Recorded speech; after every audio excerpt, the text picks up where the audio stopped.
విద్యార్థులపై జరిగిన లాఠీ చార్జీకి నిరసనగా శుక్రవారం నిర్వహించనున్న విద్యాసంస్థల బంద్ను విజయవంతం చేయాలని ఎస్ఎఫ్ఐ, పీడీఎస్యు, ఎన్ఎస్యుఐ, ఏఐఎస్ఎఫ్ విద్యార్థి సంఘాలు పిలుపునిచ్చాయి. నల్గొండ పట్టణంలోని అంబేద్కర్ భవన్లో గురువారం నిర్వహించిన విద్యార్థి సంఘాల సంయుక్త విలేకరుల సమావేశంలో నాయకులు ఈ మేరకు ప్రకటించారు.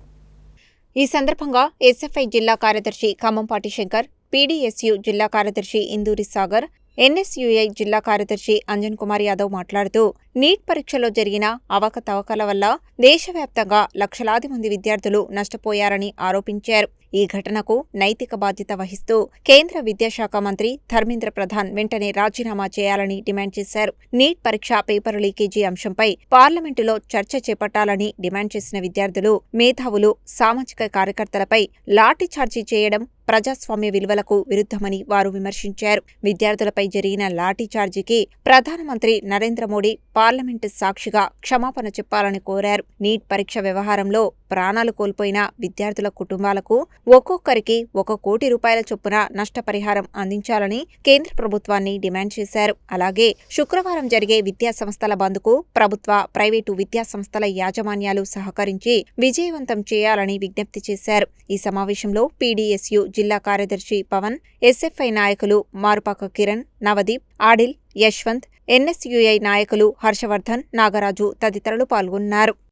వామపక్ష విద్యార్థి సంఘాలు ఎన్ఎస్యు ఆధ్వర్యంలో దేశవ్యాప్తంగా నీట్ పరీక్ష లీకేజీ బాధ్యత వహిస్తూ శాంతియుతంగా ఢిల్లీలో శాంతియుతంగా ఆందోళన చేస్తున్న విద్యార్థి నాయకులపైన, విద్యార్థి సంఘ నాయకులపైన, ప్రజాస్వామికవాదులపైన, మేధావులపైన బీజేపీ తన దమనకాండను ప్రయోగిస్తూ ఆ పోలీసుల రూపంలో వచ్చినటువంటి ఆర్ఎస్ఎస్ కార్యకర్తలు విద్యార్థులపైన ఖచ్చితంగా కొట్టడాన్ని నిరసిస్తూ రేపు దేశవ్యాప్తంగా విద్యాసంస్థల బంద్కు నిర్వహించడం జరుగుతున్నది.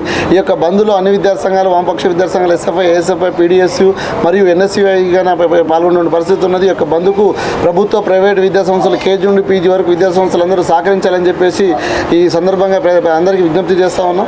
అదేవిధంగా దేశంలో ధర్మేంద్ర ప్రధాన్ రాజీనామా చేసేంత వరకు విద్యార్థి ఉద్యమాలను మరింత ఉధృతం చేస్తామని చెప్పేసి తక్షణమే దేశ ప్రధాని పార్లమెంట్లో నీట్ పైన చర్చ జరిగే విధంగా సహకరించాలని చెప్పేసి ఈ విధంగా డిమాండ్ చేయడం జరుగుతూ ఉన్నది. దేశంలో 22 లక్షల మంది విద్యార్థులు నీట్ ఎగ్జామ్ రాశారు. ఎన్నో ఆశలతోటి కలలు కానీ డాక్టర్ కావాలని, మెడిసిన్ చేయాలని చెప్పి విద్యార్థులు కలలు కంటే ఇవాళ ఆ కళల మీద బీజేపీ ప్రభుత్వం నిర్దాక్షిణ్యంగా మన్నుపోసింది. మాకు న్యాయం చేయాలని చెప్పి లక్షలాది మంది విద్యార్థులు ఢిల్లీ నడిబొడ్డున ఆందోళన చేస్తూ ఉంటే కనీసం కనికరం లేకుండా, విద్యార్థులు అనేటువంటి సోయిగులు లేకుండా ఇవాళ దేశంలో ఫాసిస్టు పాలన కొనసాగిస్తున్నటువంటి బీజేపీ ప్రభుత్వం అత్యంత క్రూరంగా, ఏయంగా విద్యార్థులపైన లాఠీ చార్జ్ చేయడమే కాకుండా టియర్ గ్యాస్ లాంటి అనేక రకాల వాటర్ లాంటి ప్రయోగాలను కొనసాగించి ఇవాళ అనేక మంది పైన నిర్బంధాన్ని కొనసాగించింది, అరెస్టు చేస్తూ ఉన్నది. అనేక మంది విద్యార్థులపైన రక్తాన్ని కళ్ళ చూస్తున్నటువంటి పరిస్థితి ఇవాళ దేశంలో మోడీ ప్రభుత్వం చేస్తూ ఉన్నది. తక్షణమే ఈ సందర్భంగా ఇవాళ కాక్రోచ్ జనతా పార్టీ కానీ లేదా నీటి విద్యార్థులు కానీ ఆందోళన చేస్తూ ఉన్నారు, డిమాండ్ చేస్తూ ఉన్నారు. ఈ సందర్భంగా వామపక్ష విద్యార్థి సంఘాలు కూడా వాళ్ళందరికీ మద్దతు ప్రకటించి దేశవ్యాప్తంగా బంద్ను, విద్యాసంస్థల బంద్ను నిర్వహిస్తూ ఉన్నది. ప్రధానమైనటువంటి డిమాండ్ ఏదైతుందో దీనికి ప్రధానంగా మూల కారణమైనటువంటి కేంద్ర విద్యాశాఖ మంత్రి ధర్మేంద్ర ప్రధాన్ రాజీనామా చేయాలి. తిరిగి నీట్ ఎగ్జామ్ను పారదర్శకంగా విద్యార్థులకు నిర్వహించాలి. నష్టపోయినటువంటి విద్యార్థులందరికీ న్యాయం చేయాలి. చనిపోయిన విద్యార్థులందరికీ కూడా ప్రభుత్వం ఆదుకోవాలని చెప్పి డిమాండ్ చేస్తూ ఇవాళ దేశవ్యాప్తంగా విద్యార్థి సంఘాలు ఆందోళన చేస్తూ ఉన్నాయి. అందులో భాగంగానే పీడీఎస్యు, ఎస్ఎఫ్ఐ, ఏఎస్ఎఫ్, ఎన్ఎస్యుఐ లాంటి అనేక రకాల వామపక్ష విద్యార్థి సంఘాలు మొత్తం కూడా దేశవ్యాప్తంగా బంద్కు పిలిపించినాయి.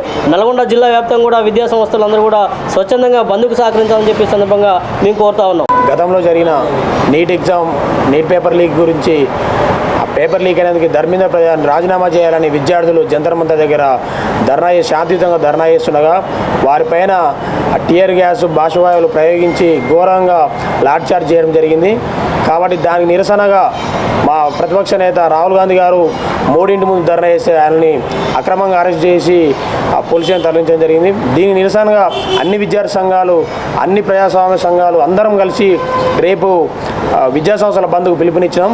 దీన్ని అన్ని విద్యాసంస్థలు సహకరించి బంద్ను విజయవంతం చేయాలని కోరుకుంటున్నాం.